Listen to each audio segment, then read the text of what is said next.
Want to know the latest in soccer? Then listen to the Golden State Media Concepts Soccer Podcast. From MLS, the World Cup, and the Premier League, we've got you covered. The latest updates, the hottest matches, and news on the league's top players. It's the Golden State Media Concepts Soccer Podcast. David Beckham scores the goal to take England all the way to the World Cup finals. Listen now.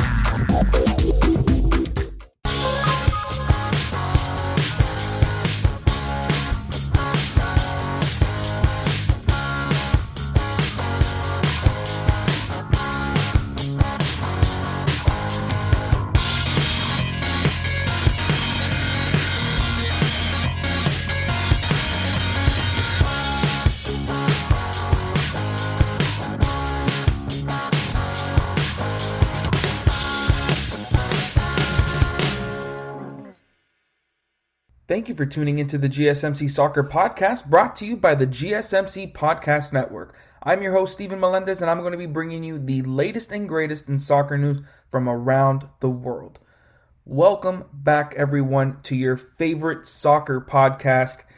Today, I talk to you guys with some bad news. Obviously, everyone knows, the incredibly sad news that has struck the football world with Diego Maradona's passing this past week. And I mean, I really, it's hard to really put into words like how much or how crazy this really feels and really means to everybody around the world who, not even just soccer fans, it's just any sports fans or pretty much anyone in general, because even if you're not a soccer fan, you know who Diego Maradona is, because he's a GOAT. He's one of the greatest players of all time. I mean, what he's been, what he graced us. I mean, obviously, I was unlucky enough to not be able to watch him play and see the magic. Of course, I saw highlights. I mean, of course, the hand of God, one of the craziest highlights of all time. And just everything he brought, to the world of soccer was incredible and certainly needs to be respected. And I just want to give about a couple seconds of silence for Diego Maradona and, just what he brought to soccer. Okay, so now that we've gotten that out of the way, now I want to talk about, what we're going to be getting into with today's show. We obviously got some European soccer going on once again. I talked about it in the last episode, and I usually like breaking that up into two different parts. So in today's first part of the show, we're going to be talking about the Champions League Wednesday matches, just recapping those games. And then, of course, I want to do a bit of a group review with those two games left. Next, I want to go over the MLS Playoffs Conference semifinals. We have some pretty exciting matchups to get into. Obviously, that first round was crazy, so I'm sure that the second round is going to give us just as exciting of a show. In the third segment, we're going to be going over the Europa League. Of course, we have a lot of games there, like I always say, so we're going to be going over those quickly. And then next, I'm continuing my series of top 10 current players in different countries. And today we're going to be talking about Chile. So we're going to have the top 10 current Chile players in the world right now. So let's just get right into today's show with the Champions League Wednesday recap, starting with Manchester City versus Olympiacos. We had a 1-0 victory for Manchester City, and it was pretty much easy for them. I mean, they absolutely dominated Olympiacos, which is expected, and this secured their spot in the knockout rounds with this win over Olympiacos. And it was obvious, even before the ball was kicked off, that Man City had a major edge in talent over Olympiacos. And that was even clearer as the match progressed. I mean, the entire match was all Manchester City, as they were practically living in Olympiacos' final third. Didn't even give them an opportunity to get into a rhythm. I mean, Olympiacos only had 2 shots the entire game, not a single one on target, while Manchester City had 22 shots and 11 on target. It was 100% one-sided. And Phil Foden would eventually open up the scoring after he received an absolutely beautiful backheel pass from Sterling. It was a Gabriel Jesus to Sterling to Foden combination that worked out perfectly and got them that opening goal in the 36th minute. And you'd be surprised. I mean, looking at the game and just looking at how it was, the run of play, you would expect Manchester City to have gotten another goal or possibly even 4 more goals, because it was, they had opportunities. They just couldn't really put it into the back of the net. And for Olympiacos, they just couldn't get any rhythm. I mean, Manchester City's pressure on the ball was just too much for them to handle. Even when they had the ball, they couldn't really do anything with it. And a really crazy fact, this is Man City's 3rd consecutive clean sheet in European competitions. The first time they do this since 1969, 1970. That's crazy, but I mean, I guess maybe you can look at that as, Pep Guardiola's getting his defensive signings working a little bit, but I think it's just the play that he's been that they've been going up against. You got Olympiacos, you got Marseille, you got Porto.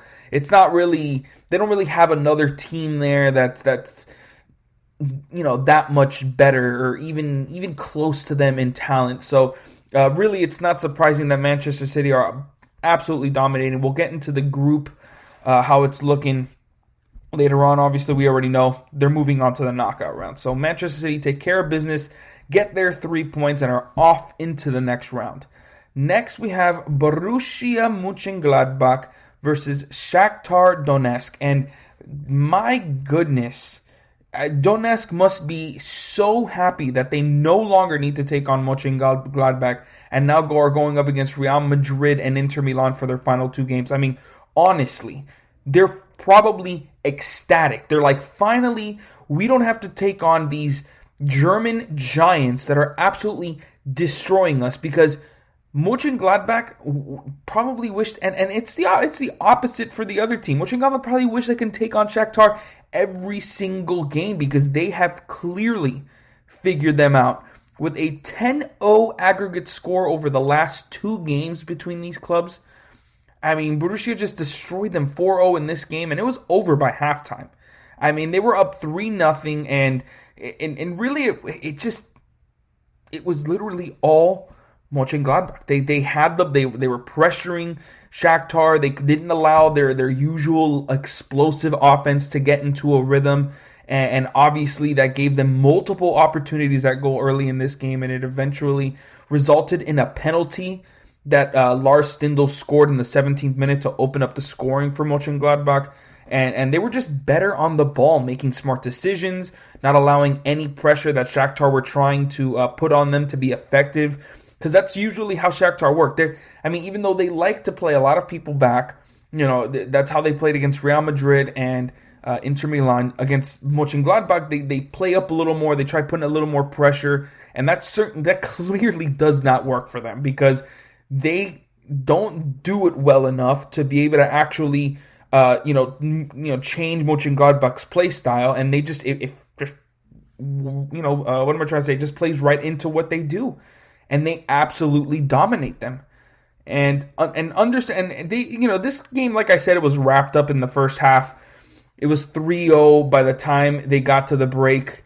So understandably, Mönchengladbach took their foot off the gas pedal, up 3-0. They'd been dominating the game, and Shakhtar had never really threatened them. Up until that point, I don't even think they had a shot on target. So, obviously, with their foot off the pedal, it allowed Shakhtar to get a little more space, get a little more confidence with the ball, and they started to get, a bit more possession and shots on, not really on goal. I mean, they had 3 all game, so it was like 3 in that second half, but they got a few more shots, so they put a little bit more pressure on Mönchengladbach, but never enough to really actually score a goal. I mean, they got shut out in this game. And the funny part was that Mönchengladbach even scored a 4th goal because of a free kick that never got touched by anyone. It was a cross that was supposed to get headed in, didn't touch a single player, and the goalkeeper just let it go into the back of the net. I mean, certainly a game that Shakhtar, obviously the last one was even worse. I mean, it was 6-0. but just a back-to-back games that Shakhtar want to forget, no doubt about it. And when you look at Munchengladbach, this is the first time that they have won consecutive Champions League games. So this is a historic 2-game run for them. And on top of that, Shakhtar are the first team that they have beaten twice in this competition. So certainly they hope that Shakhtar Donetsk are in their group for the foreseeable future, for any time they are in the Champions League, because they have got their number. They get these 3 points and just make it even more. I mean, this was even more important because Shakhtar are the only team that are close enough to maybe take them out of the knockout round. So it looks like Mönchengladbach might have punched their ticket to the knockout rounds, which is incredible to think, because when I was first previewing this group, obviously I was way wrong with who I thought was going to lead the group. I was thinking Inter Milan were going to be on top, but I'm getting too far ahead of myself. We'll talk about that at the end of this segment. Next, we're going to be talking about Porto versus Marseille. And again, Marseille just looks so bad in attack. I mean, which is crazy because they have guys like Dimitri Payet, Florian Thauvin, Benedetto. It's just like they have too much talent up top to not have scored a single goal up until this point in the competition. They're 4 games in. They have zero goals scored. That is absolutely atrocious. And obviously they lost this game. They lost 2-0 to Porto, who have kind of, separated themselves as the second best team in this group ahead of Olympiacos. But man, it really doesn't take much to beat this Marseille team. I mean, they're certainly a bit more competitive in Ligue 1, but in the Champions League, they just rolled over. And the first half was a bit uneventful. Marseille did have a few chances at goal early on in the game. So, it was encouraging for the French side to see that. And you expected as a viewer, or maybe even probably as a Marseille fan, but as a neutral viewer, that this was going to be a competitive game. You were going to see Marseille actually probably even score a goal. You would think. And Porto would fight back, and this would be a pretty interesting game to watch. However, it was the opposite. They couldn't convert on any other chances, and once Porto got into a rhythm and started getting chances at goal, it was pretty much the Porto show, even though it was only a 2-0 win. I mean, the fullback for Porto, Zaidu Zanussi, opened up the scoring with his first ever goal for Porto, but I mean, the way he was playing in this game, you would not think that he had not scored a single goal for them, because he was playing kind of like a winger. He was consistently going forward, taking shots that, kind of seemed, not really, like tight angled kind of shots. So you weren't really expecting them to go in, but he was taking them. And it's not like he was way off target. It was like really solid shot. So I was very surprised that was his first goal scored for the team. And there were certainly a lot of cards given in this game. It was like 4 for Marseille, and I think like 3 for Porto, and both got red cards in the second half, which kind of changed the game. I mean, because first Porto got the red card. Marko Grušić made a terrible sliding tackle to try to take the ball away from a Marseille attacker, or a Marseille, runner, and he got a red card. Well, technically it was a second yellow and a red. So like that, Marseille, with only down 1, had a chance to get back into this game. But then Leonardo Balerdi pulls on one of the Porto attackers. I forgot what his name was, but he was in the box, of course. So they get a penalty, they score the goal, it's 2-0, and with Marseille's run of form in attack, there was just no way they were going to come back into this game. No one in their right mind was expecting Marseille down 2-0 to do anything of sort in this game, and that was exactly what happened. And with this win, Porto pretty much punched their ticket into the knockout rounds. We're gonna look over the group once I finish talking about the games, but I'm pretty sure Porto have officially not, like this group is pretty much over. And Marseille now, maybe, I don't expect it. That game against Olympiacos is going to be extremely important for them to try to make it into the Europa League. But they got to figure something out. Whether it's sack the coach or, whatever, the manager, change some players around, but you got to do something because there is something clearly wrong with the chemistry on offense there with that team. Because it just looked like they didn't know what they were doing. Like the few chances they had on goal were like from way outside the box, like just desperate shots. And when you look, Marseille are now just the 8th team in the history of the Champions League to lose each of their first 4 group stage matches while failing to score at least once. Like that's embarrassing, honestly. And after seeing what Lyon and PSG did last year, to really bring up the Ligue 1 and bring some positive news to it, this is going in the absolute opposite direction. Next we have Atalanta versus Liverpool, which this was one of those games I was very excited to watch. Which in the last game Liverpool dominated Atalanta, but now Atalanta get it right back and win 2-0 over Liverpool. And in this game, the pressure that Atalanta was putting on early in this game was clearly making things uncomfortable for Liverpool. They didn't have the usual attacking rhythm that we see from them on a weekly basis. It obviously hurts to not have 2 of the best fullbacks in the world in your starting 11 in Trent Alexander-Arnold and Andrew Robertson. They had a lot of youth there, and it was certainly messing things up for them because, like Nico Williams, someone that I talked about recently in the top 10 Wales players, he obviously made a few mistakes. Took him a little while to get into that rhythm of Champions League football, and the biggest reason for that is because the Premier League scheduling has been a huge issue, but that's a topic for another day. I can't really get into that right now, but Trent Alexander-Arnold obviously coming out and saying how, the amount of games that they have to play in a row, obviously it's because of the pandemic, so they have to shorten the season, but still play the same amount of games, which I think is ridiculous.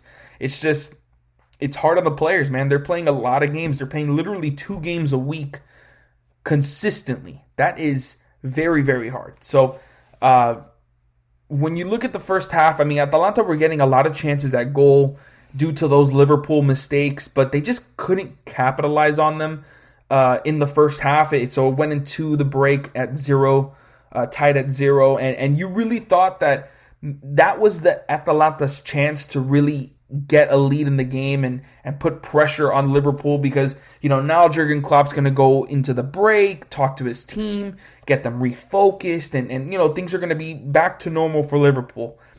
However, it was the exact opposite. In fact, it was actually, it felt like they were even worse as Atalanta would score their 2 goals in the game in quick succession. First, from Ilicic, who was given a pinpoint cross from Papu Gomez to open up the scoring, and the second was from Gosens, Robin Gosens, who scored possibly the easiest goal of his career with a wide open tap-in inside the box after Hattenborg headed it to him from a cross. So, it's just the defense wasn't there. Even though that first goal from Ilicic was really nice, it was very well, nobody was really going to stop that. Even Alisson couldn't really tell whether he should come out or not to get it. But the second one, Gosens, nobody was marking him. He was wide open in the box. Terrible defensive performance from them. But what do you expect? They're missing so many players. But at this point, we expect so much from Liverpool.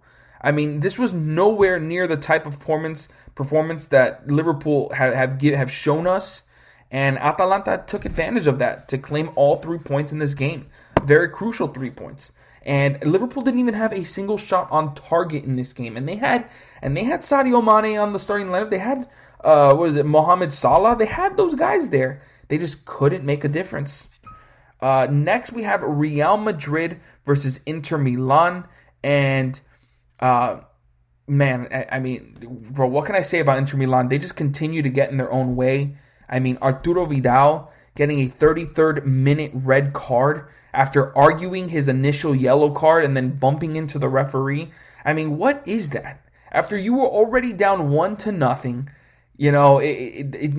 you're just making your team have to play behind the 8 ball pretty much. If you guys don't know, I mean, just having an uphill battle to climb. It's just, it was not smart. It wasn't right.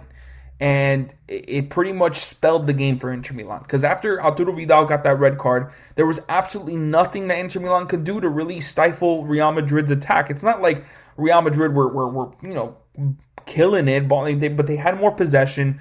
They were passing it really, really well and not really getting off the ball. They had 14 shots on 5 on target, while Inter Milan only had 5 shots the whole game, 1 on target. So, they just never threatened Real Madrid at all throughout this entire game.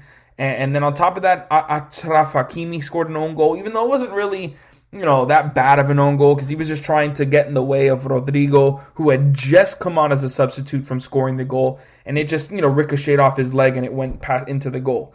A lot of people actually thought it was Rodrigo who scored it at first. But, on further review, you can tell that Achraf Hakimi took a big-time deflection into the goal. But he was right next to him. So, I mean, just terrible performance from Inter Milan in this Champions League. And now, I mean, their knockout round hopes are slim to none at best. I mean, incredible.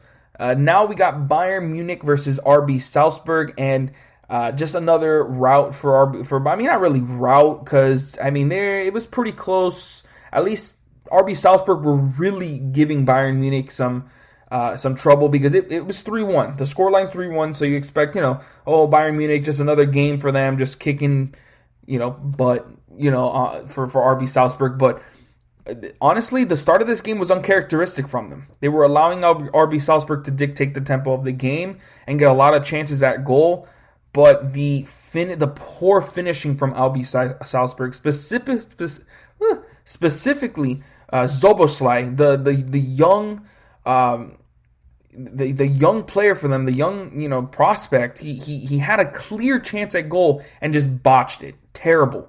It could have been more than 0-0 at the half, or not even at the half.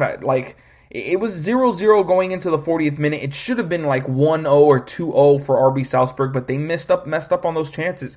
And when you mess up on those chances against Bayern Munich, they're going to make you pay for them. And that's what Lewandowski did. He scored in the 42nd minute to open up the scoring. And then in the second half, Kingsley Coman and Leroy Sané scored and pretty much made all those good signs of RB Salzburg's play mean absolutely nothing. So you also got to give a shout out to Neuer, who made some incredible saves in this game. Eventually, RB Salzburg did get a breakthrough in the 73rd minute, but it was just a consolation goal at that point. And with this win, Bayern Munich now have 15 consecutive Champions League matches, extending the current record that they hold already. So now we're going to go to Atletico Madrid versus Lokomotiv Moscow. A 0-0 draw, just a poor performance from Atletico. They played well. They had more possession. They were getting opportunities at goal, but they just couldn't get it into the back of the net. This is obviously going to be looked at as a poor performance from Atletico. And for Lokomotiv, I mean, they get a point, a very crucial point, because if Atletico would have won this game, it wouldn't have been possible for Lokomotiv to catch up to them, like realistically. So now they have a chance to take care of business in their last two games and possibly be in the knockout rounds. And then lastly, we got Ajax versus Mitchieland. Ajax just taking care of business, beating them 3-1. And really, you feel bad for a team like Mitchieland because they put in a lot of effort into their games. Really just playing well, playing with heart. But it's just they're in a group that's so talented with Ajax, Atalanta, Liverpool, that they really just don't have a chance. And that's why in their first four games, they've lost each. Scoring only 2 goals in those games, and for the most part, it really wasn't really possible for Midtjylland to put up a fight against these teams. And the first half did leave a lot to be desired for Ajax. They didn't score a goal, and they played better. They shouldn't have entered the half tied at 0, but you got to give some props to Midtjylland's goalkeeper Hansen, who made an incredible diving save to keep out Labiad from point-blank range. But that second half was much different. I mean, Ajax got off to a blistering start with 2 scores in the first 5 minutes. And this game, in my opinion, was all Dusan Tadic. I mean, pretty much anything Ajax does that's well is because of Tadic. I mean, he's their best player, but dude, just the way how calm he is under pressure and to be able to find his teammates time in and time out, it really is incredible. And Ajax pick up these 3 points. But now quickly, I want to go to the group stage. I know I'm running out of time in this segment, but I just quickly want to go over, how each team is looking in the group stage. And Bayern Munich, obviously going into the knockout rounds, but Atletico only 5 points, just 2 ahead of Lokomotiv. That's going to be a tight finish.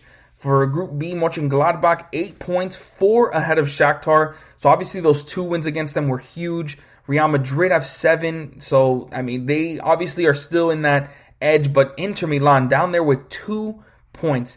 Obviously, they can't drop any more points. They have to win out, even just to make it to the Europa League. So that's a disappointment. Manchester City obviously making it through to the knockout rounds with 12 points. And Porto with 9. They have pretty much punched the ticket because they got 9 points, 6 more than Olympiacos. They need to lose out while Olympiacos need to win out. So that's most likely not going to happen. And in Group D, you got Liverpool, Ajax, and Atalanta in a close battle, which I expected. Liverpool in the lead with 9 points, and Ajax and Atalanta are tied with 7. So that's going to be a very exciting finish. Chelsea and Sevilla are already off into the knockout rounds. Dortmund and Lazio, pretty much the same thing as they are ahead of Club Brugge by 5 and 4 points. So they, things just really need to fall apart for them to make it through. Group G, Barcelona, Juventus heading through. And then Group H, that's where things are very interesting. You got Manchester United who are ahead with 9 points. So they are, even though it's still very close, they're most likely going to make it into the group stage, the knockout rounds, especially with the way they've been playing. But PSG and RB Leipzig are tied with 6 points. Istanbul, Başakşehir have 3. So they also have a chance to make it through.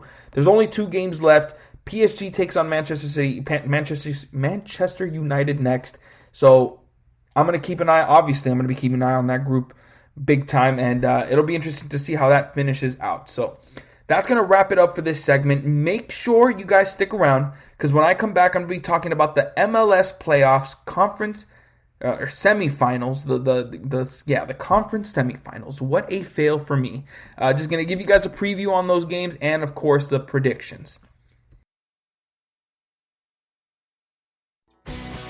Are you looking to get your college football fix? Looking to get the latest news on your favorite school's team? The GSMC College Football Podcast is your ticket to all things college football. Join us as we talk college football from the national championship, the college rivalries, the bowl game, to the Heisman Trophy. To which conference is the best? We've got you covered for the Big Ten, SEC, Big 12, the Pac-12, ACC, and everything in between. Download the GSMC College Football Podcast on iTunes, Stitcher, SoundCloud, Google Play, or anywhere you find podcasts. Just type GSMC in the search bar.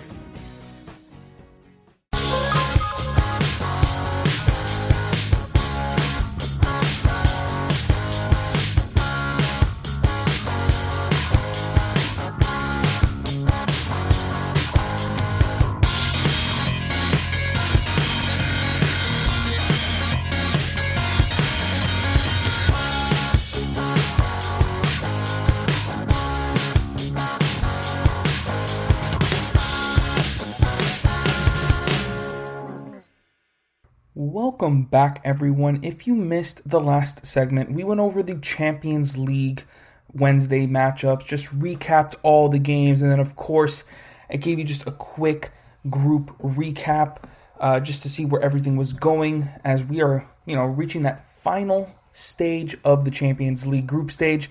And now we're going to be talking about the MLS playoffs that are now in the semifinals. We are down to just 8 teams left, and I'm going to be giving you guys my preview for each matchup, and then I'm going to give you a little prediction at the end of who I think is going to make it on through to the conference finals. So first, let's just give you a little breakdown of what I'm going to be talking about for each matchup. First, I'm just going to talk about how each team got to the semifinal, just quickly talk about the results that we saw in the last round, which obviously we all know was incredibly entertaining. Then I'm going to talk about the head-to-head history between the two clubs. Then I'm going to go into key players, injuries, and suspensions. I'm going to give you guys a few team key stats that I think are going to be very important in this matchup. And then, of course, at the end, like I said, I'm going to give you guys a prediction for who I think is going to move on to the next round.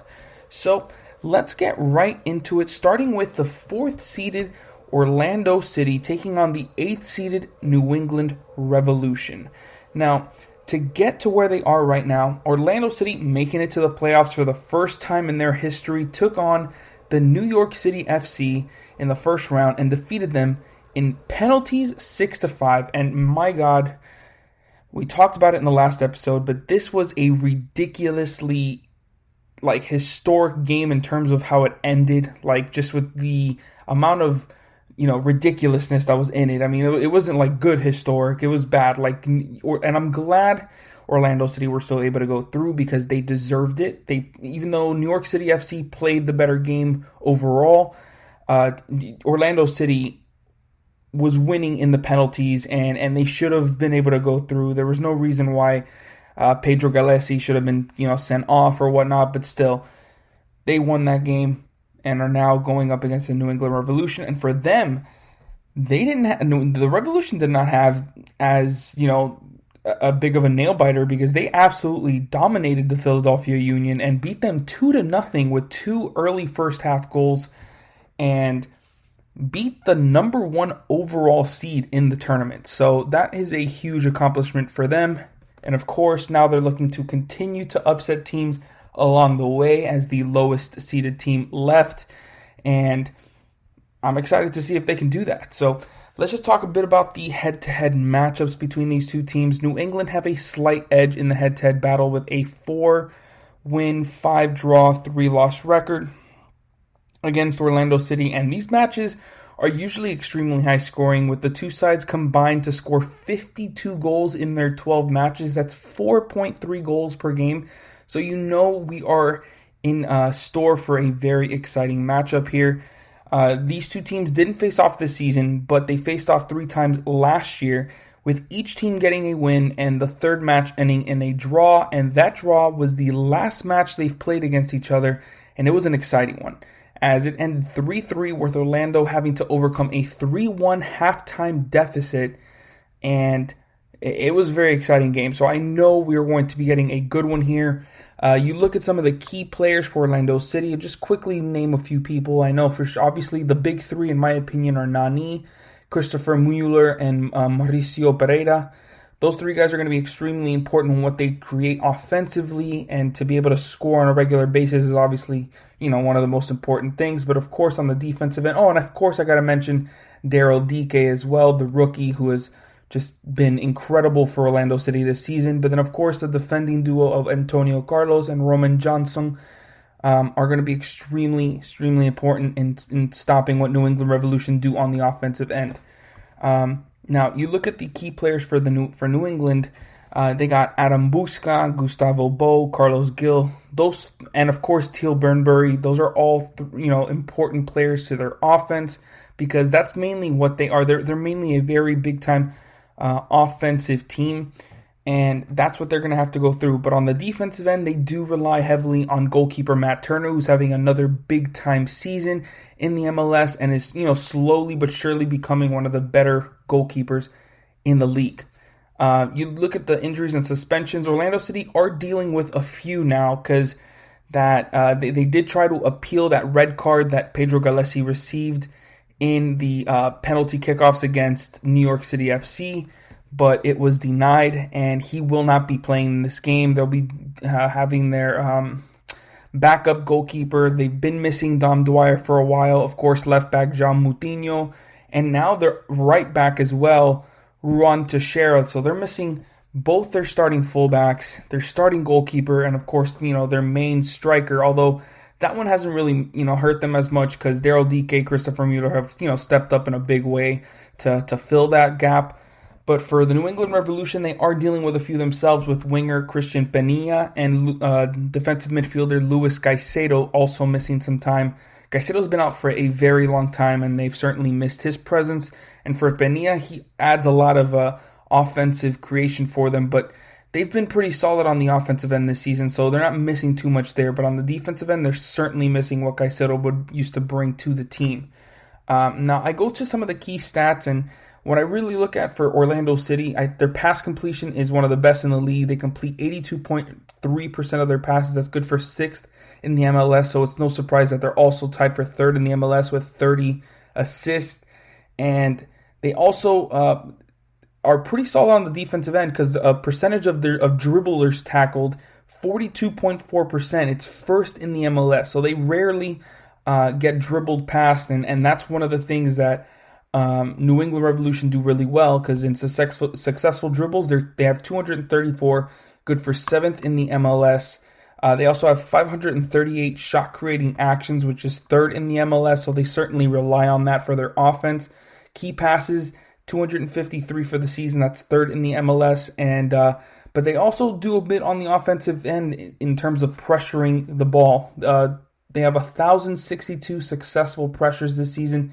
That's good for 5th in the MLS, and that will be very important in trying to get Orlando City out of their rhythm.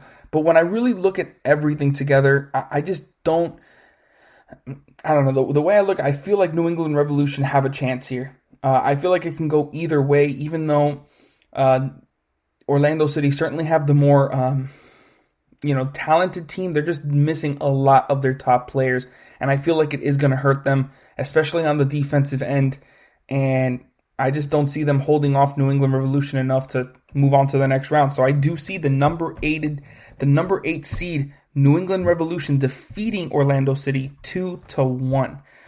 So that would be a huge time upset, so keep an eye on that one. Next, we have the 3rd-seeded Columbus Crew going up the 7th-seeded Nashville SC. And in the first round, Columbus Crew took on the New York Red Bulls, one of the grittiest teams in the MLS. And they were able to come out on top 3-2, very hard-fought victory there. And for Nashville SC, their very historic season continues as they defeated Toronto FC, the second-seeded the second seed in the Eastern Conference, 1-0 in extra time, and their story continues. Now, Columbus and Nashville only faced off once in the regular season, and the Crew came out on top in that game, 2-0, with goals to Pedro Santos and Gyasi Zardes. But Nashville are trying to do something that hasn't been done since 1998, when the Chicago Fire made it to technically they won the whole thing that year, but they made it to the conference finals as an expansion side.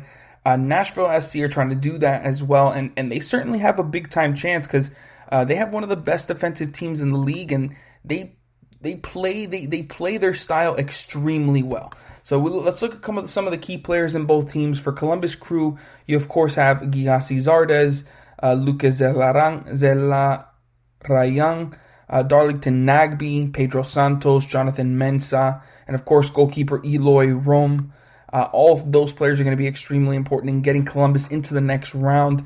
And for Nashville SC, it all starts with defender Walker Zimmerman, one of the best defenders in the entire MLS. And then of course you have Hani Mukhtar, who's in incredible form right now. So he's going to be extremely important for their offense. But then of course Randall Leao, Dax McCarty in the midfield, super important players there. And then goalkeeper Joe Willis has been very good as well in keeping things settled in that back line. Now, in terms of injuries, both teams aren't dealing with too much. However, Columbus Crew are missing one of their better defenders in Vito Romgor, and Nashville are missing Annabelle Godoy, who got injured in that game against Inter Miami in the play-in round. And then, of course, Abu Danladi, their forward. So they are missing a bit of offense there, but with Mukhtar's recent emergence, they're not going to be missing him too much. Now, we go into the key stats, and for Columbus Crew, they allowed the least amount of shots on target in the entire league at just 76 for the season. But then they're also extremely strong in creating chances for themselves. They have 238 successful dribbles. That's tied for 5th in the MLS. And in terms of successful dribble percentage, 66.5% of their dribbles are successful. That's 1st in the MLS. So they're extremely efficient in getting their chances created for themselves. And they're also good with the long ball. Their pass completions on long passes, 67.4%. That's 5th in the MLS. very good at changing, the direction of play and really making things difficult for the defense to keep them trapped. And for Nashville SC, it's usually all about the defense. Goals allowed per 90, only 0.96. That's just under 1 goal per game. That's third in the MLS. Tackles won 276th in the MLS. Aerials won 363 aerials won, 5th in the MLS. And they're also extremely good at controlling the ball and making sure they don't give up possession. They only have 243 missed controls all season. That is second in the MLS. Now, I do think this game is going to be extremely close. I don't think Columbus Crew are going to, go just run away with it, because I just feel like Nashville are so just sound, like in terms of like how they move, do everything, their formation, their defense, just their style of play. It's very organized, and I feel like that, usually wins out. But I think that the Columbus Crew just have too much talent, and I feel like this game is going to end up going to penalties, with Columbus Crew inching ahead just with a 4-3 win, in penalties, of course. So, very tight game, but Columbus Crew do move on. Next, we have the second-seeded Seattle Sounders. Now we're in the Western Conference. We have the second-seeded Seattle Sounders going up against the 6th-seeded FC Dallas. In the first round, Seattle Sounders had a very exciting first-round matchup. Of course, COVID hitting, really depleting that LAFC roster, made it not as exciting. But they still, Seattle Sounders still took care of business, won 3-1. And then for FC Dallas, they upsetted the second-seeded Portland Timbers 1-1 and then 8-7 in penalties. That was a very exciting game, getting down to the wire. The Sounders boast a very strong record over FC Dallas, as they've gone 15 wins, 8 draws, and 9 losses in their history. Plus, at home, they've won 12 of their 16 matches played and have only lost once at home, which is where they're going to be for this upcoming playoff matchup. That's very important. They haven't faced off this season, but last season they did play 3 times, with each team getting a win, and there was a scoreless draw being played as well. And now, the last time they faced off, this was an instant classic in the MLS Cup playoffs first round, as Seattle won 4-3 in extra time with a hat trick from Jordan Morris. And I'm pretty sure we're going to get more of the same here, even though Seattle Sounders continue to be as good as they are. And FC Dallas, they've definitely improved this season, even though they are just a 6th seed. They have made it to the second round. So let's look over at a couple key players. For Sounders, you obviously got their top 3 players, Jordan Morris, Raul Ruiz Diaz, and Nicolas Loidero. Just very important for their offense. They create so much, and they have great target men like Morris and Ruiz Diaz to finish off those great chances. You obviously got one of the best goalkeepers in the MLS in Stefan Frei. And then, of course, the other midfielder, Christian Roldan, very important as well. And for FC Dallas, they have one of the best fullbacks in the world in MLS, in Ryan Hollingshead. And then, of course, you got Michael Barrios, Franco Jara, creating offense for them. Thiago Dos Santos, one of the better defensive midfielders in the league. And then, of course, you have Matt Hedges in the defense as well. Now, they're not dealing with too many. Jesus, it's late, guys. Seattle Sounders are not dealing with any injuries at the moment or suspensions. However, FC Dallas do have a big-time injury in one of the best young American midfielders, Paxton Pomykal, who's been out since earlier this season. Has only been able to play in 6 games, and he just hasn't been able to play. He won't be in this game. He won't be playing all season. He's right now in rehab, and he'll certainly be missed. But then you look at some of the key stats for these teams. For Seattle Sounders, they completed 63.9% of their dribbles. That is 3rd in the MLS. They've also got 30 assists this year, good for 3rd in the MLS. And shots on target allowed, only 80 all season. That's 2nd in the MLS. So they're also extremely strong on the defensive end. And for FC Dallas, it's kind of a mixed bag. Clearances, they have 560 clearances. That's 4th in the MLS. They've only been dispossessed 228 times. That's 2nd in the MLS. So they're very good at making sure they keep the ball and hold on to possession. And they've also been pretty solid in terms of aerial duels won, as they have a 54.7% of their aerial duels won. That is second in the MLS. Those are going to be extremely important as, that stat specifically, because for Seattle, they're first with 56.7% in aerial duels won. So that's going to be a battle in the air that whoever can really edge that out will probably be the winner. Now, in this game, I just don't feel like FC Dallas have enough talent to keep up with Seattle Sounders, and I don't think they're going to, really pose a threat like they did last season. So I feel like Seattle Sounders are going to win this one with ease, 3-1 victory for them. Now we move on, lastly, to the matchup between first-seeded Sporting Kansas City and the fourth-seeded Minnesota United. Now, Sporting Kansas City defeated the San Jose Earthquakes in a nail-biter, a 3-3 game that went into penalties, and they ended up winning 3-0 with a ridiculous penalty saves, like three consecutive penalty saves from Tim Melia to just shut out San Jose. And of course, you had Minnesota United defeating the young Colorado Rapids 3-0. And Sporting Kansas City and Minnesota United have faced off 13 times across all competitions since the Loons joined the MLS in 2017. And Sporting has a dominating 7-2-4 record in those games, including a perfect 6-0 record at home, which is, of course, where they're going to be for this upcoming playoff matchup. Plus, they've outscored Minnesota 15-1 in those 6 games. So, absolutely dominating at home against Minnesota United for Sporting. And they faced off 3 times this season, with Sporting winning both matchups in the regular season. However, Minnesota were able to win in the group stage of the MLS's back tournament. However, it should be said that in that game,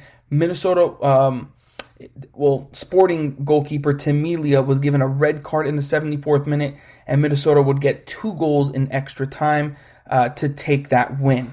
Now, we look at some of the key players for Sporting Kansas City. We have Alan Molito and Johnny Russell, 2 of the best forwards in the MLS at the moment. And then, of course, Roger Espinosa, another great midfielder that helps out in attack. And, of course, I've already talked about goalkeeper Tim Melia. That's going to be important between the sticks and making sure that backline is organized. And then for Minnesota United, you got Kevin Molino and John Gregos. Of course, Robin Lod as well. All 3 of those are going to be extremely important in keeping that attack fluid and making sure they get, opportunities against that Sporting Kansas City defense. And then you got Jose Aja, who has filled in nicely for Ike Oparra, that is injured and will not be playing in this game. And talking about those injuries, Sporting Kansas City will be without Felipe Gutierrez in the midfield. And for Minnesota United, like I said, Oparra, one of the better defenders in the MLS, along with Luis Amarilla, one of their center forwards. Now, we go to the key stats. Goals. Sporting Kansas City has the 6th most goals in the MLS in 37, but shots on targets allowed, only 82. That's 3rd in the MLS. So they're also extremely strong at keeping their opponents, where they want them and not getting too many shots on target. But then they're also one of the most creative teams in the MLS as well, with 247 successful dribbles. That's 3rd in the MLS, and they love to pass they like to get passes into the final third. 740 final third passes, 6th in the MLS. And then when you look at Minnesota United, they're good at pressuring the ball. 1,032 successful pressures, 7th in the MLS. 277 tackles won, that's 4th in the MLS. And they have a really good overall team concept. 27 assists, 6th in the MLS. So they, rely on playing team ball, not individual ball. And I feel like that's usually what wins out. But I feel like this is going to be one of the tighter games in this round. But I do see Sporting Kansas City edging out Minnesota just 3-2. So that's going to wrap it up for this segment. Make sure you guys stick around, because when I come back, we're going to be talking about the Europa League and just recapping all the games that occurred on Thanksgiving. Tired of searching the vast jungle of podcasts? Now listen close and hear this out. There's a podcast network that covers just about everything that you've been searching. Hey! The Golden State Media Concepts Podcast Network is here. Nothing less than a podcast bliss with endless hours of podcast coverage. From news, sports, music, fashion, cooking, entertainment, fantasy, football, and so much more. So stop lurking around and go straight out to the Golden State Media Concepts Podcast Network. Guaranteed to fill that podcast itch. Whatever it may be. Visit us at www.gsmcpodcast.com. Follow us on Facebook and Twitter, and download us on iTunes, SoundCloud, and Google Play.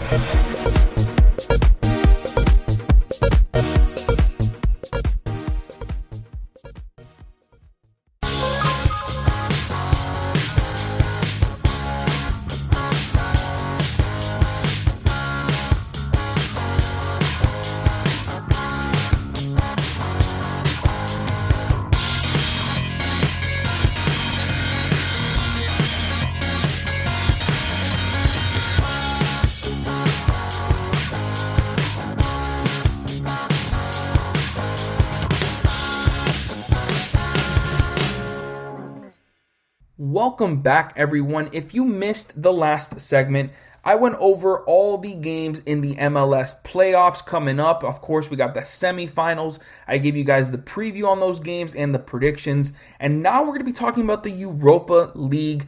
I'm going to give you guys the recap on each of those games and what they mean for the groups. So let's get right into it, starting with Macabee Tel Aviv versus Villarreal.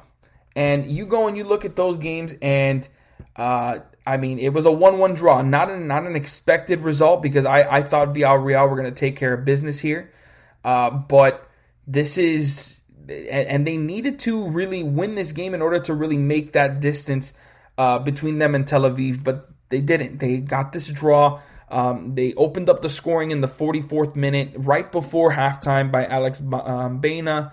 But then Maccabi Tel Aviv scored right after halftime, and it was their only shot on target. They had 8 shots, only 1 on target, and made that one count. So they get that very crucial point to stay just behind Villarreal. They're now just 3 points behind them in the group for the group lead. But I expect Villarreal to take care of business and lead this group into the knockout rounds. Next, we have Zorya Lahansk versus Ak Athens. And I was actually very surprised by this performance. I mean, Athens, in my opinion, are the better team. And Zorya hadn't looked at all like the team that they showed in this game. But they got 3 goals, all in the second half. It doesn't help when Athens got a 48th minute red card. So they were at a man disadvantage for most of the half.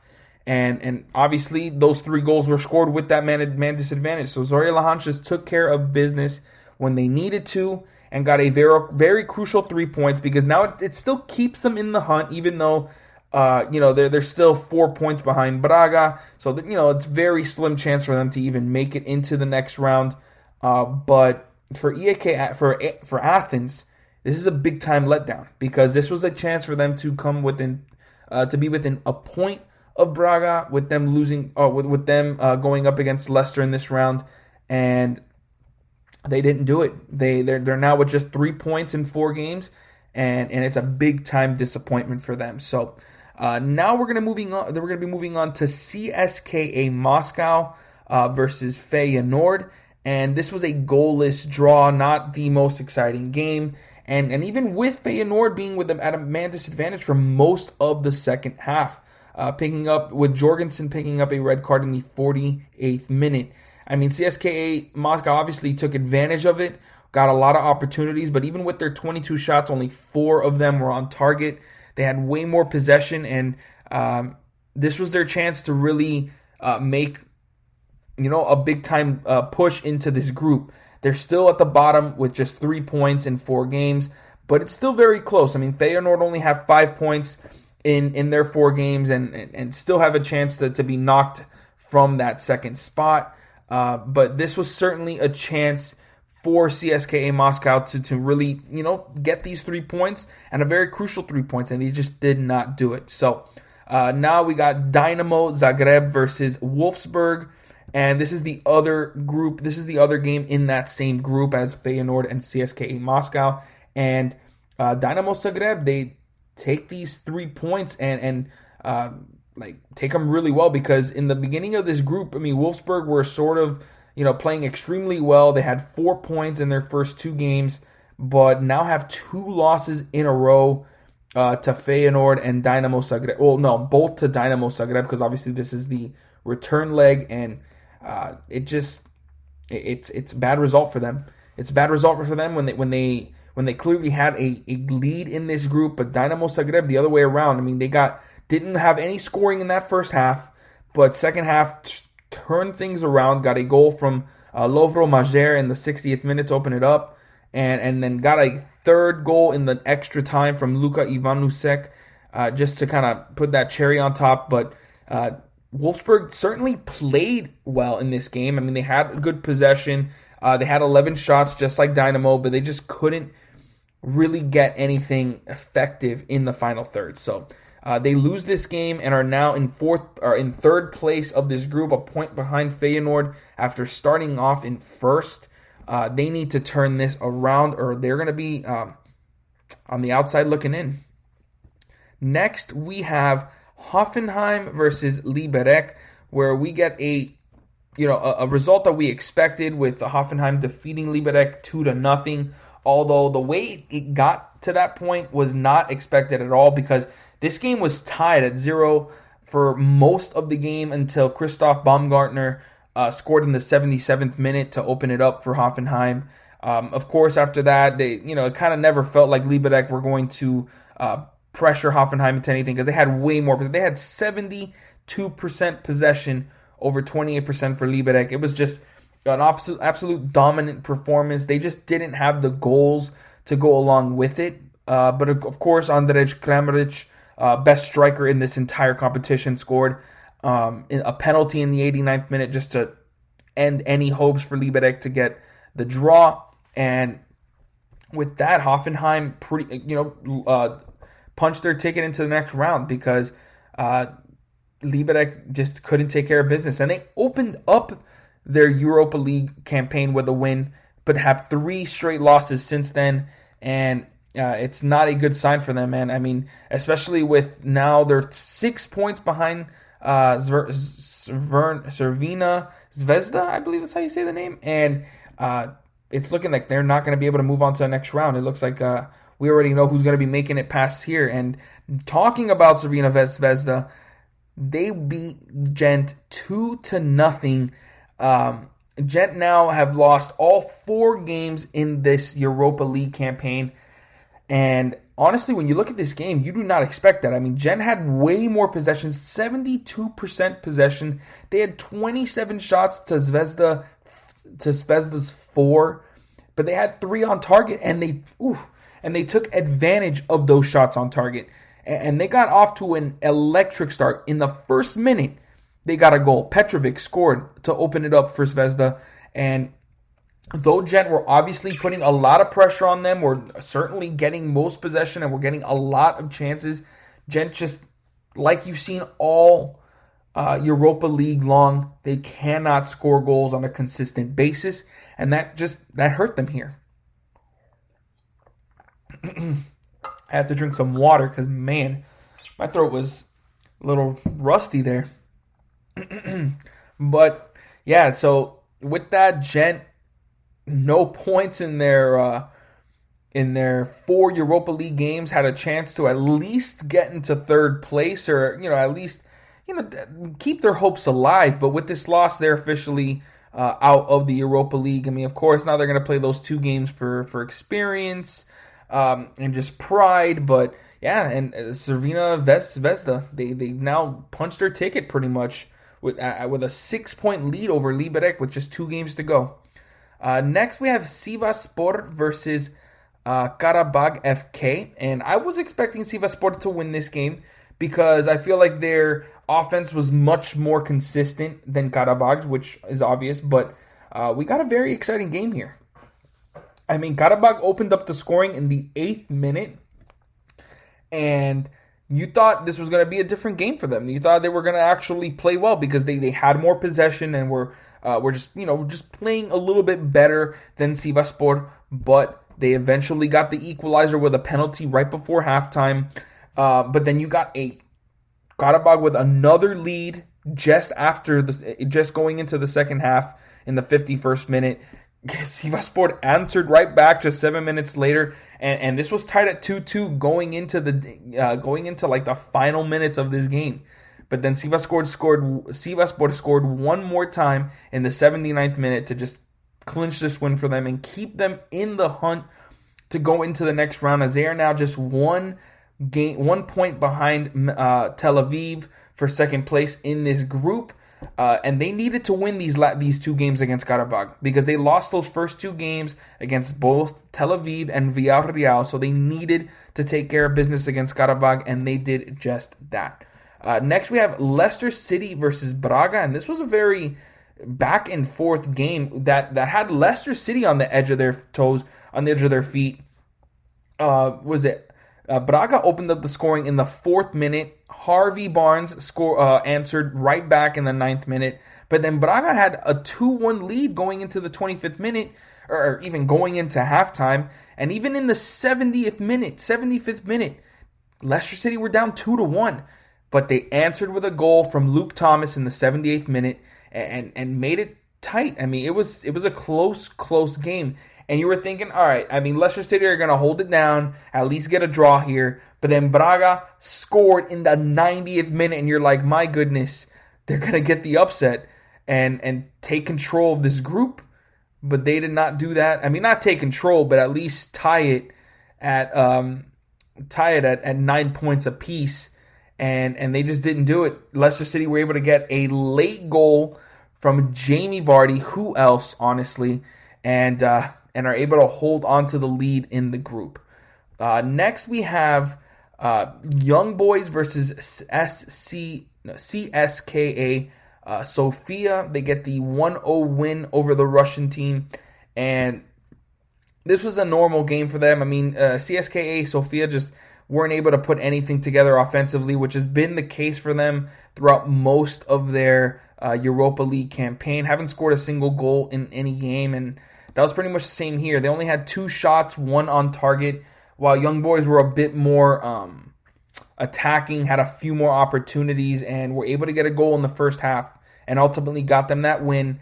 And they're now in second place behind Roma to move on to the next round. So this was a very important 3 points for Young Boys. Next, we have AC Milan versus Lille. Obviously, the premier matchup of this match day, and it was a stalemate. I mean, Lille were able to get a 65th minute equalizer from Jonathan Bamba after AC Milan opened up the second half with a score. And this was, honestly, it wasn't really that much of a difference in the game. I mean, AC Milan had a bit more possession, but I mean, Lille had a lot more opportunities in the scoring department. I mean, he had 13 shots to AC Milan's 4. Only one of those 4 were on target. So AC Milan took advantage of that chance that they had, but this wasn't a very encouraging side for either club, honestly. But they got the point, and these teams are probably going to be making it into the next round. But with Sparta Prague, I mean, I think am I talking about them next? No, I'm talking about, but let me just get into that. Sparta Prague, for them to defeat Celtic 2 games in a row and absolutely dominate them in both. They got a 4-1 victory over Celtic in this game to now have 6 points in their 4 games and just be 1 point behind AC Milan for a chance to get into the next round. I mean, it's anyone's game, but they did lose to Lille and AC Milan in the first 2 games. So obviously they need to prove that they can beat those big clubs. But man, what a disappointment from Celtic. I expected much more from them, but their defense has been atrocious, allowing 13 goals in their first 4 in the 4 games, and they've just looked terrible. But now we're gonna move on to Antwerp versus Lask, and there we have Antwerp taking care of business, defeating Lask 2-0, and taking back control of the top of this group. I mean, who would have thought 4 games in that Antwerp would be in the lead? I mean, obviously tied in points with Tottenham, but I believe after defeating Tottenham, they're now, it's just crazy. They're now in the lead of this group. I never would have thought I never would have thought, which just makes that last game against them in match day 6 that much more important and that much more exciting. But for Lask, I mean, they had more shots, but only 12 shots, only 2 on target, weren't really effective in that final third, and ultimately cost them points in this game. So, Antwerp take the 3 points. Next, we got Arsenal versus Molde, and Arsenal take care of business here. They didn't even have to play any of their top players. I mean, they had Lacazette, they did have Nketiah, they had Xhaka, but, I mean, no Aubameyang. They didn't even need to. No Bellerin, no Gabriel. I mean, they didn't have to worry about it because they just took care of business. They took care of business in this game, 3-0. Nicolas Pepe scored his goal. You got Reece Nelson scoring as well in the second half. But all these goals were in the second half. So, and for Molde, they just couldn't. Even though they did have 11 shots, only 1 of them were on target. They just weren't very effective in that final third. Next, we have Slavia Praha versus Nice, and just another disappointing European competition. European run for a French club. Nice just have not been able to figure it out in the Europa League. Have just 3 points in their 4 games, and with this loss, pretty much give them no chance of making it into the next round, because now Slavia Praha and Leverkusen have 9 points apiece after Leverkusen has now beaten Beersheva, and that's it. That pretty much with 9 points each, Nice and Beersheva now have 3 points. There's just no way. It can't be. There's just no possible way that Leverkusen and Slavia Praha are going to lose both of their games, and one of these 2 teams are going to win both. I just don't see it happening. So Nice just don't take care of business and are on the outside looking in. Next, we have PSV versus Baok. I don't know. I'm pretty sure maybe you say P-A-O-K, but I'm just going to go with Baok. And PSV win this game, a nail-biter too, because they were down. I mean, that first half was exciting. Had 4 goals in total in that first half. Oh, no, 3 goals in total. 2 early goals from Baok in the first 15 minutes had PSV looking down early, but then Cody Gakpo scored in the 20th minute to get them within 1. They go into the break at 2-1, and PSV ended it in the second half. 2 goals in the span of 3 minutes to pretty much give them these very, very crucial 3 points, because had they lost to PAOK, there would pretty much be no chance for them to make it into the next round. They'd only have 3 points with PAOK having 8, and it was not going to be looking good for them. But they now have 6 points, are in second place in this group, and have a big time chance to move on to the next round. Next, we have Tottenham versus Lula Goretz, and Tottenham take care of business once again, defeating them 4-0. Carlos Vinicius scores 2 goals in the first half. Harry Winks and Lucas Moura join him in the scoring column in the second half, and Tottenham just move on with the 3 points. And honestly, it was a very important 3 points. I mean, even though there was no way they were losing this game. They couldn't even afford a draw, because Lask and Antwerp are right there with them with 9 and 6 points respectively. So they need to get every point that they can. Next, we have Standard Liège versus Lech Poznan, and Standard Liège win 2-1 over Lech Poznan, which I wasn't expecting, but it does help when Poznan didn't have. We're at a man. Well, actually, no. Both teams were, because Standard Liège in extra time of the first half were already at a man disadvantage. And for those 30 minutes or 25 minutes that Lech Poznan had a man advantage, they did get a score, but so did Standard Liège. They scored in the 63rd minute. So even at a man disadvantage, they were able to score. But then Lech Poznan just gave the game right back, getting a red card of their own, making it even, and Liège got an extra minute goal in the 93rd minute from Lafis to get the win and get all 3 points. They're only 3 points in this competition, and giving them just a little bit of hope to maybe reach the next round. Very slim, but they, at least with this win, they're not, statistically eliminated. So next we have Roma versus CFR Cluj, And there you have Roma winning 2-0, just another game for them. But it wasn't your typical game because they go into the half tied at 0. They had way more possession. They obviously were, are the better team here, but they just couldn't get a lot of opportunities. Only 7 shots. It takes an own goal from CFR Cluj to get them in, to get Roma on the board, and then a Veretout penalty makes it 2-0 and ends the game, gets them their 3 points, and they pretty much punch their ticket into the next round. Next, we have Napoli versus Rijeka. And they take care of business as well. 2-0 win. Politano, Lozano get on the board. And they had twice as many shots. And this is what you expect from them. And they needed these points. They needed to take care of business against the Rijeka because Real Sociedad and AZ Alkmaar are right behind them with 7 points apiece. And talking about that game, that was a goalless draw between those two clubs, which was kind of uneventful. You kind of would expect Real Sociedad to win that game. But AZ Alkmaar have really surprised people with the way they've been able to keep up with these top clubs like Real Sociedad and Napoli.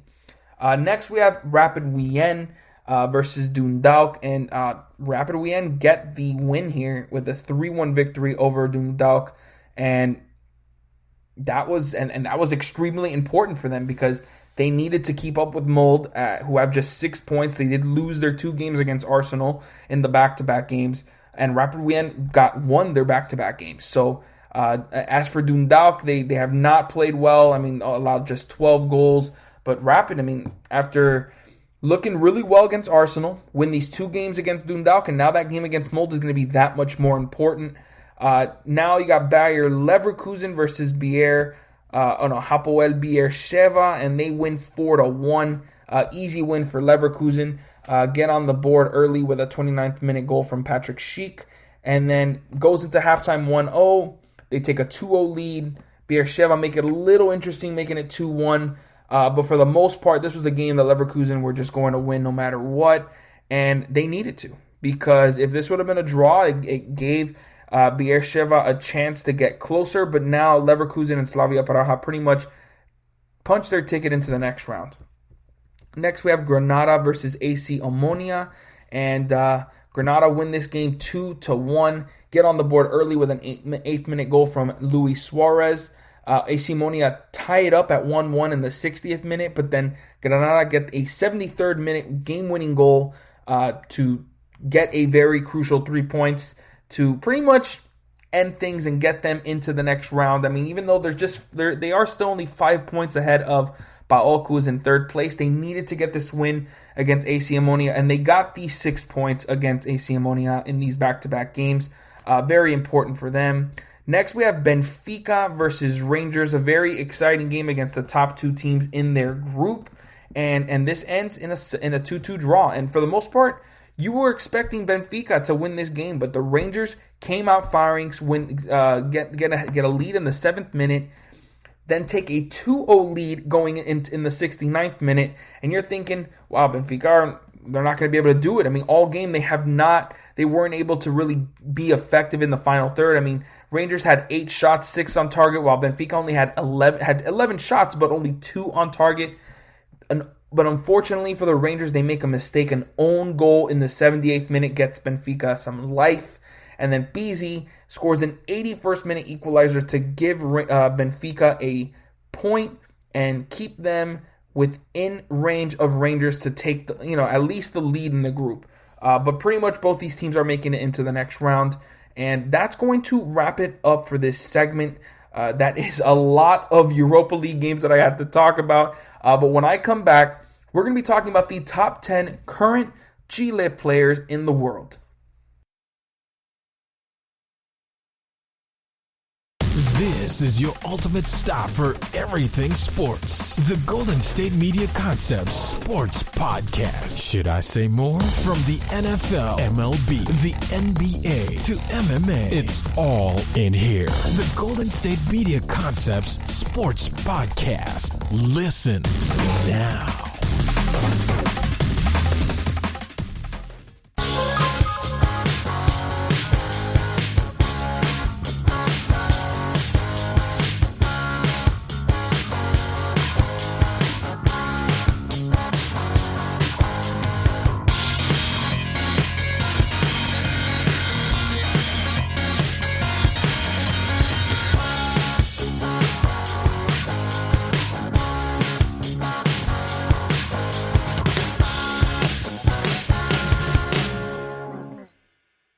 welcome back, everyone. If you missed the last segment, I went over all the games, and I mean all the games from the Europa League Thursday Thanksgiving matchups.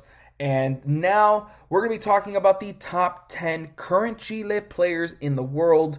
So buckle up and get ready, guys, because here we go. At number 10, we got Paulo Diaz, the 26-year-old center back, or I guess you can pretty much say defender from River Plate, because he is as versatile as they come. You look at his stats, he's got 135 matches played, 120 starts, to go with 14 goals and 7 assists for club. And for country, he's got 21 caps and 12 starts. Paulo Diaz is a physically strong defender, and like I said, one of the most versatile in the Chile backline. I mean, Diaz has played every position on the backline, and with his defensive prowess and ball skills to play them extremely well. He's extremely efficient in the air and wins his aerial duels more often than not. He isn't very good at scoring goals with his feet, so headers from corner kicks and other dead balls, other dead ball opportunities are when he is most effective in attack. Plus, while Diaz is good with the ball at his feet, he can make solid long ball passes. He does prefer to stay back and help out on the defensive end. That's why he mainly plays center back for Chile. And that is the main reason he doesn't go any higher on this list. He certainly has the potential, though at 26 years old, Diaz is pretty much the player he's going to be for his career. But still, very solid defender and one that's going to be a part of that back line for years to come. Next, we have Mauricio Isla, the 32-year-old right back from Flamengo.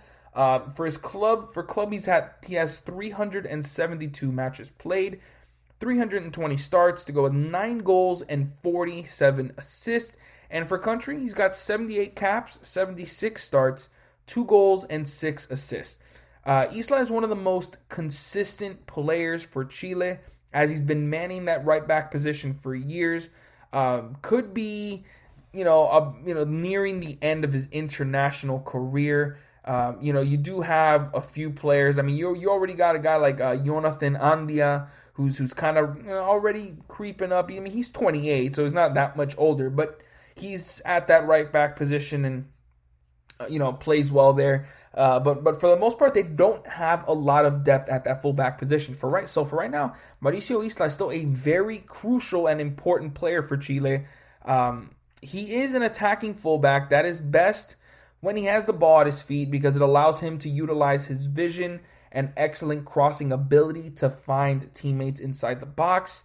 He rarely makes those runs into the box to score. He's usually a pass-first player, but when he does, he has that ability to launch a rocket here and there, no doubt about it. However, his top skills are his passing and IQ, and it will be essential for Chile, as they don't have much depth, like I said, in that fullback position. So you're going to see a lot of Isla in that right back position if you're watching Chile during these World Cup qualifiers. Next, at number 8, we have Felipe Mora, the 27-year-old center forward from the Portland Timbers. For club, he's got 174 matches played to go 139 starts, 64 goals, and 7 assists. For Chile, he hasn't had much opportunities, only had 5 caps and 2 starts, and he does have a goal. But Mora is your typical striker that doesn't really need the ball at his feet to make a difference in the game. He's an extremely smart player and good person, honestly, and knows where to be when to be there to have the best opportunity to score goals. And that is exactly what he does so well. He doesn't get much time with the Chile national team because they don't really use a pure number 9 striker in their formations. They prefer to have a fluid front 3 that can have anyone in any position. But you get Mora the ball in the penalty box, and he will most likely score. And that is what he does so well. So he knows what he does well, and he performs it extremely, well. I say that all the time. But I mean, you look at his stats. I mean, 64 goals in 174 matches played. That's obviously a very good ratio, and the good thing is he's now earning valuable playing time with the Portland Timbers in the MLS after being sent on loan, and has had a solid season with 7 goals and 2 assists in 19 appearances. Mora did recently get a start for Chile in their recent loss to Venezuela, and will hopefully be able to build off that for the foreseeable future. They should use him because I feel like they need someone that makes those runs, is more of a pure striker than a, I guess, like a second striker, like center forward that likes to play on the right or left more. I think they need someone in the box to really be effective there, because they got guys like Alexis Sanchez, of course, which obviously we'll get to that later. But either way, I feel like Felipe Mora is going to be very important for the Chile national team. Number 7, we have the reason that Mora usually isn't in the national team is because they use a guy like Eduardo Vargas, 31-year-old center forward from Atlético Mineiro. For his club, he's got 210 matches played, 123 starts, 40 goals, and 20 assists. And for the national team, he's got 66 caps, 58 starts, 23 goals, and 5 assists. Now, Vargas is one of those players that has enjoyed more success with country than he has for club. When he was younger, he was highly touted, a prospect that played for top clubs like Napoli and Valencia, but he was loaned out often and never really impressed enough wherever he would go. Vargas eventually moved to Liga MX and played for Tigres, where he could play his flashy style of football often and got playing time, most importantly. However, where Vargas really made a name for himself, where I'm sure most of you guys remember him from, was on the international stage for Chile, specifically at the 2015 and 2016 Copa America, where he dominated and scored a total of 10 goals en route to back-to-back titles for Chile. Now, I remember one of those because he had 6 goals in like the 2015 Copa America, and I believe he led all scorers with 6 goals. So at least I know for sure for Chile, he definitely led them in goals. But Vargas is a dynamite goal scorer that loves to take advantage from pretty much anywhere on the pitch. He does make smart runs and links up well with his teammates to get good scoring opportunities, but Vargas' main skill is his ability to score goals, and he can score goals with either foot and is strong with the head as well. Technical abilities, like, it's not 100% there, but he certainly has it. He doesn't have the same pace he had when he was, really playing well in the Copa America, but he's still an excellent goal scorer. Next, at number 6, we have Guillermo Maribong, the 26-year-old center back from Monaco. For club, he's got 134 matches played, 127 starts to go with 7 goals and 2 assists. And for country, he's got 22 caps, 21 starts, and 2 goals. And Maribong is a tall, he's 6'4", and physically strong defender that is the quintessential piece to the Chile backline. He is obviously a big-time threat when it comes to aerial duels. The length, come on.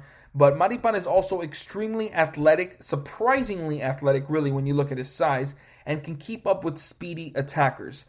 He's also surprisingly agile and is strong with the ball at his feet, which makes him that rare all-around center back that is calm under pressure and can make those runs up the pitch. Maribong doesn't usually commit to tackles unnecessarily and knows when to make his runs up the pitch and when to give the ball up to his teammates. And he doesn't usually commit a sliding tackle, preferring to use his body and speed and obviously strength to get players off the ball, which he does consistently well. And that makes Maribong one of the better prospects for Chile, at least for their future, because a lot of the guys up ahead on this list are a bit older and won't be there soon. So now at number 5, we have Eric Pulgar. I probably said that. Anyone listening to this that's Latino probably made so much fun of me because I said that so gringo-ish, but whatever. Eric Pulgar, I guess you could say it like that. 26-year-old center defensive midfielder from Fiorentina. For club, he's got 187 matches played, 159 starts. To go with 23 goals and 11 assists. And for Chile, he's got 24 caps, 13 starts, 1 goal, and 2 assists. One of the bright spots for the next generation of Chile players, Eric Pulgar, is a pure deep-line playmaking midfielder. I mean, that's a mouthful. That he's going to be a key for Chile for the next couple of years. He's an all-around player that can anchor his team's defense while also having the vision and passing ability to turn those change of possessions into offense in a hurry. Where he lacks a bit is on the offensive end as he gets into the position well. So he does have the IQ to get into the right positions to score, but he lacks any power in his shots to make things difficult for keepers. He does get them on target, so his accuracy's there, but it's just not, like, the power just is not there. Purgal is a solid penalty taker, though, and has most of his goals from there, but he needs to get stronger in the final third to become that complete midfielder and make it a bit higher on this list. Since he has incredible passing abilities, he is often tasked with delivering on dead ball situations, which he does very well.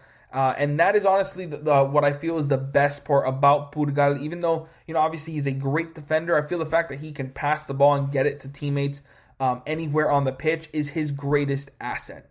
And he's going to be extremely important for Chile for years to come. Next, at number 4, we have Claudio Bravo, 37-year-old goalkeeper from Real Betis. He's got 375 matches played, 372 starts, a 726 save percentage, and 132 clean sheets for club. And for country, he's got 54 caps, 54 starts, a 710 save percentage, and 19 clean sheets. Possibly the most important player for the Chile national team, Bravo was one of the more reliable goalkeepers of the past decade and a half. However, over the past few seasons, he hasn't been the same and has been unable to gain consistent starting roles. Of course, after moving from Barcelona to Manchester City and just all, the mess that happened there. And now he's not even a backup goalkeeper there. Now he's with Real Betis, so he's getting more consistent time there.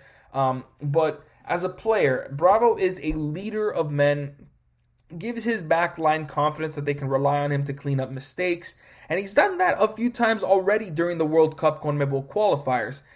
He was one of those keepers that you felt absolutely safe with between the sticks. Obviously, that reliability has kind of wavered over the past couple years. But he's got incredible reflexes to stop even the most difficult shots. Plus, he's not afraid to run off his line and make things difficult for an incoming attacker. And that's probably one of the best things about Bravo, that he's fearless. He goes into any situation with absolutely no doubt in his mind that he's going to come out on top. And he will be one of the leaders for Chile during their run to the 2022 World Cup. And he needs to be at the top of his game for them to have a chance, honestly. Next, at number 3, we have Charles Aranguiz, 31-year-old center midfielder for Bayern Leverkusen. For club, he has 183 matches played, 166 starts, to go with 19 goals and 22 assists. And honestly, these stats aren't entirely accurate. I feel like we're missing close to 100 games from his years in Chile or Argentina, I believe that he played. I think it was Chile that he played in, but I guess they don't track those stats. So there are a lot of stats that are missing here. So don't take those stats at face value. But for Chile, he does have 60 caps, 59 starts, 5 goals, and 6 assists. And for Aranguiz, he is a very consistent box-to-box center midfielder for club and country. Aranguiz has put together a solid career as a high-motor midfielder with excellent vision and technical ability, as well as being a very strong defender. And honestly, I feel like that's probably where he has his most value, because he is fearless when it comes to challenging attackers. He never backs down from a challenge and knows when to make those tackles. Aranguiz is also very good with the ball at his feet. He's able to control it with ease and has the balance and physicality to stay on the ball when defenders are pressuring him. And honestly, he usually gets himself into bad situations because he is fouled and fouled hard extremely often. Plus, he has great decision-making, a very high IQ, one of the better decision-makers, pretty much, honestly, the best decision-maker on the entire Chile national team, and is rarely seen making a poor pass or being selfish. He's often seen running back with his back line if they need, someone to get to be covered for. And obviously he helps on the runs up with the attack. So he does pretty much everything on the pitch, and he will be one of the more important pieces for Chile and will be vital in setting the tempo in the midfield, along with someone coming up later on this list, of course. Now, next at number 2, we have Alexis Sanchez, 31-year-old winger from Inter Milan. For club, he has 465 matches played, 356 starts to go with 151 goals and 97 assists. And for country, he's got 73 caps, 70 starts, 22 goals, and 13 assists. Now, at one point, it would have been easy to consider him the best Chile player, and by a mile at that. When Sanchez was at Arsenal, he was considered one of the best players in the world even. But he has fallen a long way since then. Of course, making that move to Manchester United and absolutely flopping there along with Lukaku. But now both of them are in Inter Milan. And it looked like last season he started, really becoming the Alexis Sanchez of old. However, it's just not the same. It doesn't have that same feel that he had at Arsenal, where he was just an absolute superstar. But by no means does that mean he is, not a good player. I mean, he's the second best Chile player right now. Yeah, like the way he's playing now, and just obviously his decline in skill was not bad enough to put him any lower on this list, as he still has what it takes to be a dynamic offensive weapon for Chile. His technical ability is by far the best of anyone on this list, as he's able to dribble by multiple defenders with a variety of moves, feints, and when he gets an open look, do not let him use his right foot, as he is extremely deadly from anywhere within 30 yards of the goal. Now, Sanchez doesn't have the same pace he did a few years ago, but he still has the acceleration and agility to make defenders look silly and move up very quickly up the pitch. The only thing is that he's just not getting a lot of playing time now. It just kind of feels like his career is like in limbo, because he did have a solid season last year, but now it kind of feels like the same as it's been, the last few years. Obviously, Inter Milan are not doing well. We've already talked about that earlier in this show, and I don't know, but for Chile, he is always a very consistent leader and attacking player. So next at number 1, the best Chilean player right now, I'm sure you guys all know, because if this man wasn't on this list, you guys would, I would have no credibility here. So it's Arturo Vidal, 33-year-old center midfielder from Inter Milan. For club, he has 526 matches played, 422 starts to go with 95 goals and 60 assists. And I would like to add here that he also has 146 yellow cards. You'll see why. I'm sure you guys know why I'm adding that. But for Chile, he does have 68 caps, 67 starts to go with 20 goals and 5 assists. Now, he is the best Chile player at the moment and is also the most frustrating. He adds an incredible amount of toughness to any midfield he plays for,